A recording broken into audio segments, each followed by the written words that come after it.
Hello student, ये chapter third है pair of linear equation in to variable में। देखिए, लीनियर इक्वेशन टू वेरिएबल में आप ऑलरेडी पढ़ चुके हैं 9th क्लास में। ठीक है, किस तरह की होती है ये ax plus B Y plus C. ठीक है, हेयर जो ए बी सी यूज़ किए हैं दैट इज़ रियल नंबर और x and y are the variable. इस तरह की आपके पास लीनियर इक्वेशन टू वेरिएबल में होगी। ठीक है, अब यहाँ पे जो है पेयर की बात की है तो टू इक्वेशंस होंगी। अब जो a1 b1 c1 and a2 b2 c2 वो रियल वैल्यूज़ होंगी, डिफरेंट भी हो सकती हैं, सेम भी हो सकती हैं। ठीक है, और x and y are the variable. ज़रूरी नहीं है कि वेरिएबल x और y हो, वेरिएबल कुछ और भी हो सकते हैं other than x and y। ठीक है, बट इस तरह के दो वेरिएबल्स होंगे, बाकी आपके पास रियल वैल्यूज़ में इस तरह की इक्वेशंस लिखी होंगी। अब देखिए, अगर टू लीनियर इक्वेशंस हैं तो वो जो इक्वेशंस हैं आइदर वो इक्वेशन इंटरसेक्टिंग होंगी और नॉन इंटरसेक्टिंग मतलब कि पैरेलल होंगी, या फिर coincident we can say that overlapping होंगी। ठीक है, 3 टाइप्स की हो सकती हैं। जैसे देखो, इंटरसेक्टिंग है तो लीनियर इक्वेशन इस तरह की होंगी इंटरसेक्टिंग। अगर पैरेलल है तो इस तरह की आपके पास पैरेलल लीनियर इक्वेशन, और कोइंसिडेंट मतलब ओवरलैप जो करेंगी वो इस तरह की two pair of linear equation होंगी। 3 केसेस रहते हैं अगर आपके पास टू पेयर दिए हुए हैं लीनियर इक्वेशन के। ठीक है, एक इंटरसेक्टिंग, पैरेलल एंड कोइंसिडेंट। ठीक है, अब देखिए, अगर हमने न्यूमेरिकली उनको सॉल्व करना है, अलजेब्रिकली और ग्राफिकली तो आपने देख लिया किस तरह से होगा। अगर अलजेब्रिकली सॉल्व करना है तो 3 मेथड्स हैं आपके पास। देखिए, सब्स्टिट्यूशन मेथड, एलिमिनेशन मेथड और क्रॉस मल्टीप्लिकेशन मेथड। ये 3 मेथड हैं जिससे कि आप इन दो लीनियर इक्वेशन को सॉल्व कर पाएंगे।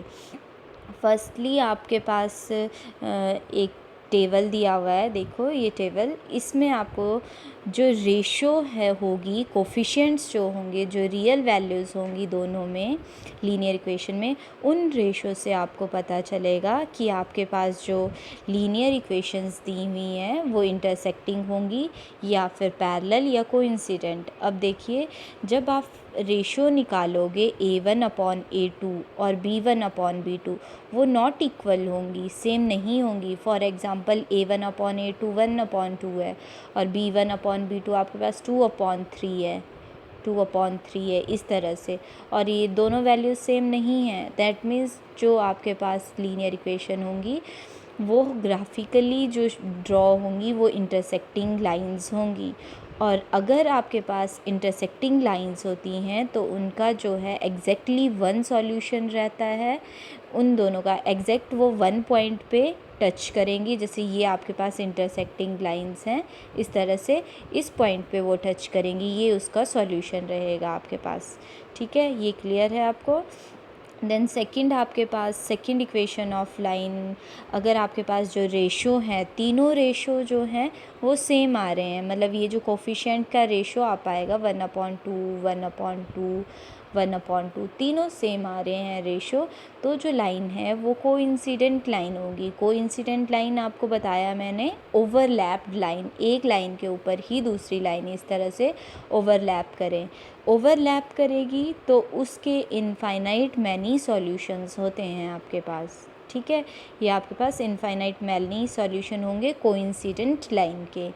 Second case. Then third case आपके पास है, आपके पास अगर जो रेशो है a1/a2 is equal to b1/b2, but third जो है रेशो वो सेम नहीं आ रहा है, तो आपकी जो लाइन होंगी वो पैरेलल होंगी और इनका सॉल्यूशन नो होगा। अब देखिए किस तरह से, अगर a1/a2 है वो आपके पास 1/2, 1/2 और थर्ड इज़ नॉट सेम, 2/3 आ रहा है, इस तरह का आ रहा है, तो आप बोलेंगे ये जो लाइंस दी हैं ये आपके पास पैरेलल लाइंस होंगी। और एक चीज़ और, अगर पैरेलल लाइंस है, आपको पता है पैरेलल लाइंस में जो स्टार्टिंग का डिस्टेंस है और लास्ट का डिस्टेंस जो रहता है वो सेम रहता है। ठीक है, सेम रहता है, वो कहीं पे भी टच नहीं करती हैं, स्टार्टिंग पॉइंट ले लो, एंड पॉइंट ले लो, जहाँ मर्जी से वो डिस्टेंस सेम रहता है, वो कहीं पे भी टच नहीं करती है। अगर वो टच नहीं करेंगी एक दूसरे को तो उन लाइंस के जो है नो सॉल्यूशन रहते हैं। ठीक है, ये क्लियर है आपको। इस तरह की 3 लाइंस होंगी और ये इस तरह से आप चेक करोगे कि आपके पास जो लाइन है वो किस तरह की होंगी। और ये जब अलजेब्रिकली करेंगे तो 3 मेथड है आपके पास, सब्स्टिट्यूशन, एलिमिनेशन और क्रॉस मल्टीप्लिकेशन मेथड। और ग्राफिकली आपको पहले चेक करना है, फिर उनका ग्राफ बनाना है।